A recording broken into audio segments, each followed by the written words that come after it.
mama gentur mama Satibi loceng baga neng diharamkeun gunyana lantaran tasabuh jeung loceng Kristen kontreng tak Kristen teh lamun deuk asup ka gereja neng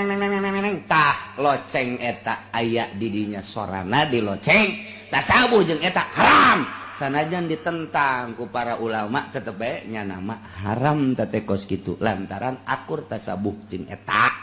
mama gentur mah haram bae geus kos kitu teh sanajan ulama kabeh nentang ja locengan tamah kos kitu mah aju kabelah dia nama locengna dipaling ku tukang kes keliling tah tungtungna dipertanyakeun ai eta tukang es make kleneng haram apa henteu oge nya ceuk nya teh bisa henteu oge mah sapira teh ngabejaan budak ceurik nong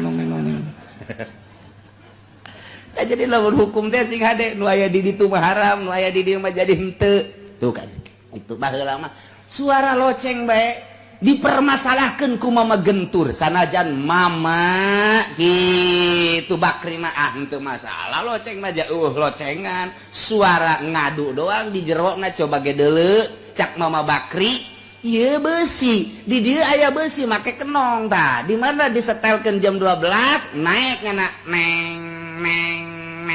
tah eta mah sakurang ngabejaan jauh locengan loceng anu tongtreng nu haram ge tapi orang keur sakola SD mah baheula apa eta? Nu baheula mah keur zaman kula mah nang nyokot di gereja mana meureun eta? Atau di sado meureun. Kontreng. Ai kuari mah geus make bel pet.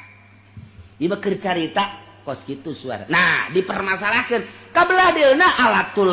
lahwi, alatul malai orkes haram tah mutlak tah kos kitu mah haram.